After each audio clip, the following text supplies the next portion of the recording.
एक तो साहब मैं आपसे ऐसा हाथ जोड़ के विनती करता हूँ पृथ्वीराज साहब, इन पे एमआरडी पे गुनाह दाखिल करो। ऐसे बिल्डरों पे अनवर अबरार पटेल जैसे पे अबरार पटेल ये जो है आतंकवादी है, जो मट्टी मसूली की भी चोरी करते हैं, उसकी भी मेरे पास ये पुरावे है। मैं प्रूफ के बगैर बात नहीं करता हूँ। सर पहले तो मैं एक भूमिपुत्र हूँ, जमीन से जुड़ा हुआ आदमी हूँ, और देश के बारे में, देश का जो नुकसान करते हैं उसके बारे में मैं आवाज हमेशा उठाते रहता हूँ।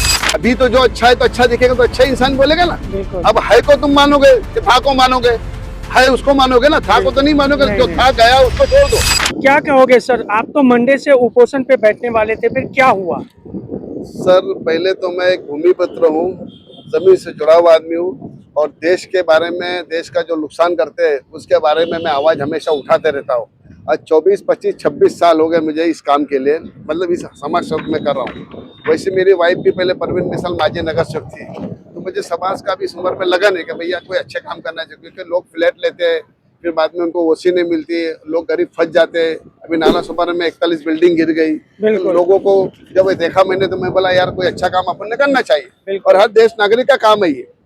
ऐसे अबरार पटेल ये जो है आतंकवादी है, जो मट्टी मसूली की भी चोरी करते हैं, वो उसकी भी मेरे पास ये पुरावे है। मैं प्रूफ के बगैर बात नहीं करता हूँ। अगर मैं ये पुरावे गलत बोल रहा हूँ तो आप मेरे पे गुनाह दाखिल कर सकते हो। और दूसरा विषय ऐसा है कि घर पट्टी का रिया सवाल 15 साल से घर पट्टी महानगर पालिका ने उन पे लगाई नहीं, तो जब मैंने भूख हड़ताल का लेटर दिया उनको, तो वो जागे हुए कि भैया आप 15 दिन हमको वक्त दो, हम 15 दिन में उनको घर पट्टी लगाएंगे।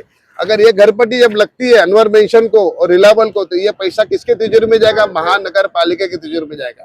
तो ये काम मैंने किस लिए किया? महानगर, इसके लिए मुझे उपोषण करना पड़ रहा है। ये नौबत आई जब मैंने उपोषण का नाम लिया, उपोषण का लेटर दिया, तब उन्होंने मुझे बुला के लिया कि भाई आप उपोषण में मत बैठिए, मैं आपके तुम्हारे जो 4 मुद्दे हैं वो 4 मुद्दे पे हम 15 दिन में कार्रवाई करेंगे। ऐसा मुझे आश्वासन दिया, और वैसा मुझे ये लेटर महानगर पालिका के लेटर दिया। इस पत्र में क्या क्या उन्होंने 4 मुद्दे ऐसे लिखे। अनवर मेंशन पे हम कार्रवाई करेंगे, उसको घर पट्टी लगाएंगे 15 दिन के अंदर। रिलायबल को जो 15 साल से घर पट्टी ने उसको लगाएंगे, क्योंकि इन्होंने ओसी किसी ने नहीं लिए। तो फिर अनवर मेंशन को चिन्मय में सीसी कैसी दी जब इसने ओसी ने? निया दुबे ताई क्या बोलती है कि जो बिल्डर सीसी लेते हैं, ओसी नहीं लेते, उनको काली डायरी में डाल दो। तो उसके बावजूद भी आप उनको अगर सीसी देंगे तो वो क्यों ओसी लेंगे? और ये ओसी दे लेते तो ये किसका नुकसान होता है? महानगर पालिका का, देश का नुकसान हो रहा है ना। तो आज महानगर के पालिका में तिजोरी में पैसा नहीं है सीमेंट काम करने के लिए, डामर काम करने के लिए सोचना पड़ रहा है। तो इतना जगह, जैसा मैंने आपको इन्फॉर्म दिया हो कि भाई इतने इतने घर पट्टी ने आप लगा लो, 120 फ्लैट रिलायबल के अंदर है, 120 फ्लैट रिलायबल में, 50 से 55 फ्लैट अनवर मेंशन में। आप सोचो, इसको अनवर मेंशन को 8 साल हो गए, रिलायबल को 15 साल की नोटिस अलका खेरे ने निकाली हुई है, और उसको भी अलका खेरे ने नोटिस। अब ये पैसा जब जमा होगा 15 दिन में, तो किसके अकाउंट में जाएगा? महानगर पालिका के अकाउंट में जाएगा, और इसके लिए मुझे उपोषण करना पड़ रहा है इस उम्र के अंदर। तो ये पृथ्वीराज चौहान, पृथ्वीराज साहब आयुक्त साहब है, इनका बहुत अच्छा नाम सुना मैंने। अभी मैं पॉलिटिशियन में गया तो उनकी तारीफ की कि नहीं, बोले आयुक्त तो बहुत अच्छे, तो मैंने बोला बहुत जेंटलमैन है वो आईएएस ऑफिसर है। जब भी तो मैं यहाँ उपोषण को बैठ रहा था। लेकिन वसई विरार में कितने दिन अच्छे रह पाएंगे, ये भी एक सवाल पैदा ये अभी तो जो अच्छा है तो अच्छा दिखेगा, तो अच्छा इंसान बोलेगा ना। बिल्कुल। अब है को तुम मानोगे कि था को मानोगे, है उसको मानोगे ना, था को तो नहीं मानोगे। जो था गया उसको छोड़ दो, अब जो है उसकी तारीफ करो। और वो काम कर रहे तो तारीफ तो करना पड़ेगी। एक तो पृथ्वीराज साहब की, क्योंकि डिसिप्लिन जेंटलमैन है। मैं वापस से बोलता हूँ आईएएस ऑफिसर है, और ये आईएएस ऑफिसर को मेरे खाली इस नोटिस में जो उन्होंने मेंशन किया है 15 दिन के अंदर ये चारों काम वो करेंगे, चिन्मय अपार्टमेंट हो या फिर अनवर मेंशन हो, इन सब पे जो इंफ्रा है उस पे कार्रवाई करेंगे। 2 बार तो ये कितने की वसूली अगर होती है, घर पट्टी लगती है, तो महानगर पालिका को कितने रुपए की फायदा होगी? कम से कम अगर मैं बोलता हूँ 15 साल का एक फ्लैट को 120 फ्लैट का 1 लाख भी पकड़ लो तो 1 करोड़ 20 लाख हो गया। बिल्कुल बराबर है। और वहां के 55 पकड़ लो तो कम से कम 2 करोड़ के आसपास वसूली होगी। ये 2 करोड़ रुपए अपने महानगर पालिका की तिजोरी में आएगा ना। तो ये अब तक वसूली क्यों नहीं की जा रही? भैया बिल्डर जाते हैं, मिलते हैं आयुक्त को, और जो आयुक्त के लेवल पे नहीं है वो कलाप्ट है, उनको आयुक्त बना दिया है।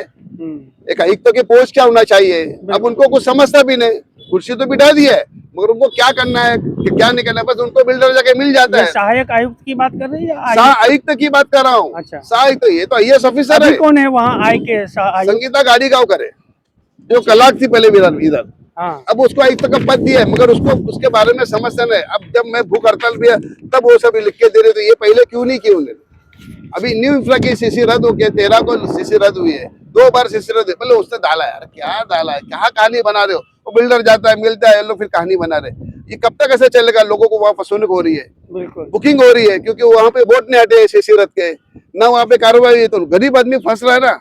तो गरीब जनता के लिए तो मैं आवाज दे रहा हूँ, और इसमें महानगर पालिका के भी बिल्डर नुकसान कर रहे हैं ना। बिल्कुल। आज ओसी नहीं लेंगे तो क्या, पानी नहीं मिलेगा उनको, पानी का पैसा नहीं मिलेगा, पानी से उचित हो गए लोग, फिर हम क्या उनको वापस से पानी के लिए करेंगे क्या? तो पहले बात तो ओसी के बिगर जिन्होंने दी उन पे एमआरडी पे गुना क्यों नहीं दाखिल कर रहे? एक तो साहब मैं आपसे ऐसा हाथ जोड़ के विनती करता हूँ, पृथ्वीराज साहब, इन पे एमआरडी पे गुना दाखिल करो, ऐसे बिल्डरों पे, अनवर अबरार पटेल जैसे पे, क्योंकि उसने अनवर मेंशन भी ओसी ले लिए, 8 साल से घर पट्टी ने की ली है। तो आप सोचो, अब फिर उसको चिन्मय को आप सीसी दिए तो उसकी ओसी रोको। उधर भी उसने गटर की उसको नोटिस निकल चुकी है, गटर पे, वो भी जब मैं भूख हड़ताल में रहा तो निकली है गटर पे नोटिस। मतलब आपकी धमकी काम कर गई और मनपा को लगभग 2 करोड़ का फायदा भी हुआ। मेरी धमकी नहीं है, ये समाज सेवक का आदेश था कि भैया आप ये करो। मैं धमकी देने वाला इंसान नहीं हूँ, मैं कागज पेन से लड़ने वाला इंसान हूँ। मैं गांधी बापू की तरह हूँ। गांधी बापू ने किसी को धमकी नहीं दी थी, कागज पेन और लकड़ी लेके देश को आजाद किया है। ऐसा आजाद नहीं हुआ, लड़ाई नहीं लड़ी उन्होंने। मैं लड़ाई लड़ने वाला आदमी नहीं हूँ, मैं एक समाज सेवक हूँ, मैं कानून से आपको लड़ूंगा। क्या लगता है ये 15 दिन में ये जो चारों, जो उन्होंने बताया है कि ये चारों काम हम कर देंगे, कर सकता है या महानगर पालिका चाहे तो 24 घंटे में कर सकती है, मगर ये पावर का इस्तेमाल ही नहीं करते। उनको आयुक्त का पावर ही नहीं मालूम है ना, क्योंकि वो क्लर्क है, उनको नहीं पता आयुक्त का पावर क्या होता है। आयुक्त नहीं, सहायुक्त कहिए, सहायुक्त, क्योंकि आयुक्त से तो फिर सहायुक्त की बात कर रहा हूँ कि उनको उनका खुद को पावर नहीं मालूम। बीच वाले जो रहते हैं सूरज जैसे लोग, उनको बातें करके उनको गुमराह कर रहे हैं, तो उसमें ये गुमराह में काम हो रहा है। अभी सावंत साहब, तो दीपक सावंत साहब को भी मैं मिला हूँ, कई बार मिला, सावंत साहब ने भी नोटिस निकाली, मगर कार्रवाई नहीं हो रही है। अब जाके उन्होंने जो लिख कर दिया है, यही लेटर मैं सोमवार को आयुक्त साहब को भी दूंगा और बताऊंगा कि देखो ये 4 मुद्दे, इसके लिए मैं मेरा उपोषण पीछे ले रहा हूँ। जय हिंद, जय महाराष्ट्र।